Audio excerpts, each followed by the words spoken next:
So the first book is one that Sophie Hackney wrote about for High Country News. Now, a lot of people don't know High Country News. They should. It's this wonderful regional publication that really focuses on the West. And what she does really, really well is captures this sense of place and a sense of a book. She wrote about it as a complex work. And that is the kind, it takes quite a lot of thought to do that. You have to read very carefully to do that. It's a greater responsibility in a certain way than just doing a run-of-the-mill comment on what it is. But it also teaches us all to read, because as readers, we need to become more sophisticated in how we read our more complex nonfiction. One of the things I learned working with Kukula was the importance of sticking to the space that you have.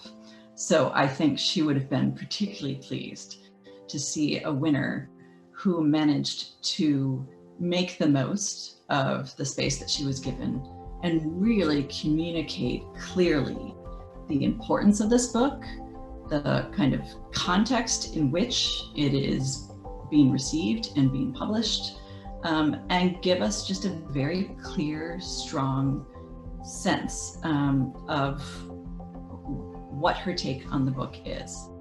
Something, about my personal approach, and you kind of mentioned this a little bit, but I really like subjective criticism. I think there's an element of serendipity that is really important in reading and in life.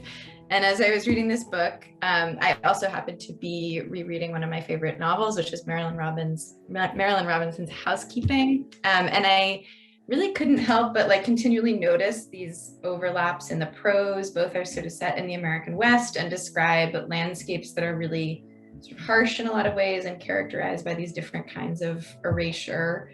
And it was really remarkable to see what Murdoch was able to do as almost a version of what Robinson was also doing in her prose. And this is not something that I think anyone else would have noticed, or that I even would have noticed at a different point in my life. But I think it's just something really amazing about the process of reading and also encountering the rest of your life sort of at the same time. I think that's one reason why I often, but not always, sort of end up using the first person in my book reviews. I think just to, it's a way of reminding people really that I am also a person with a particular approach and set of references and different things that I'm bringing to a review than another critic might. But because I was reading it as a critic, I was taking a lot of notes as I was going along. I often sort of have a notebook where I'm marking down page numbers and questions and maybe passages that I want to return to. And then I'm also, this is a pretty well-worn copy. I'm earmarking things. I think, particularly this, not so much in this case, but particularly with denser works of nonfiction, maybe academic monographs, I'll often sort of type up summarial pieces, trying to really pin down certain arguments so that I can go back to them when it comes time to write the review. And then I start with an outline. I'm a big outliner. I think it helps me a lot to have a structure. And I think for nonfiction too, just trying to, I think really trying to figure out what you want to communicate to readers. There's so much information, just to try to kind of distill that. An outline is really, really helpful. I feel really grateful to be recognized in this way. And I think, just drawing attention specifically to the idea of the nonfiction book reviewing as a craft that I think is really distinct from reviewing fiction, from other kinds of nonfiction writing. I think that just is really meaningful, because I think of it as a really important craft and part of the cultural landscape. Great reviews of quality nonfiction are the civic-minded activist intellectuals' one-stop shopping. Their literature, their history, their logic, debate, and most essentially, the yellow brick roads to entire bodies of knowledge. If they are not all these things, by the way, they are not great reviews.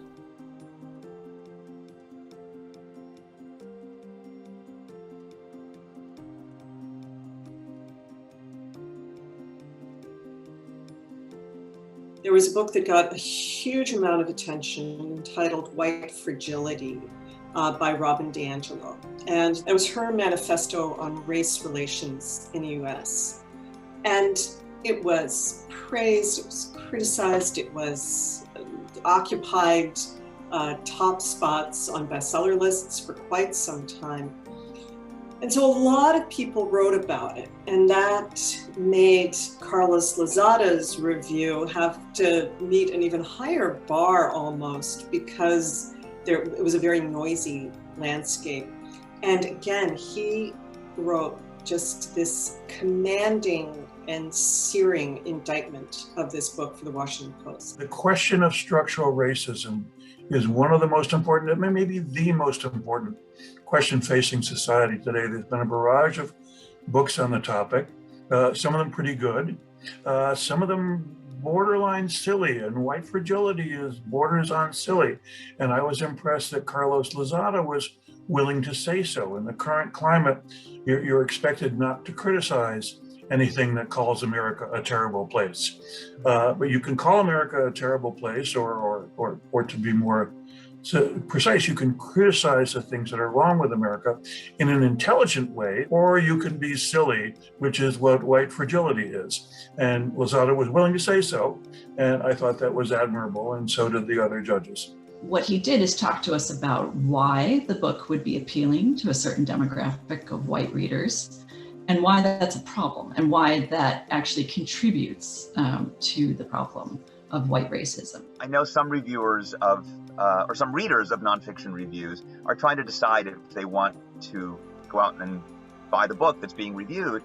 I think even more often, people come to nonfiction for a distilled version of the insights and ideas in a book, their chance to dip their toe in a subject and move on to the next one, either because they know a lot about the subject or because they know nothing about the subject. And I'm delighted to be able to offer that.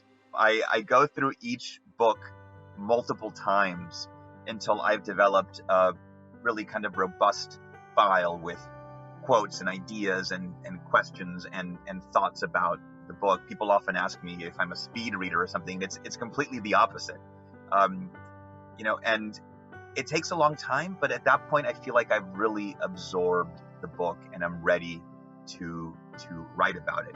I will often dip into past books by the same author, or I may read books by different writers on the same subject, just to kind of be able to assess what really is new, what the contribution is in any given book.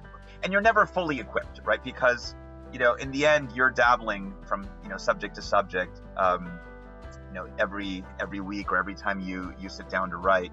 But that's what makes it challenging. That's what makes it fun for me. And hopefully, if I can find variety and try not to get too channeled into particular subjects, that'll also be to the benefit of readers. A work of criticism needs to stand on its own, independent of whatever the art form or the book or the film under review. And so I hope that what folks in my line of work can do can be literature in its own right.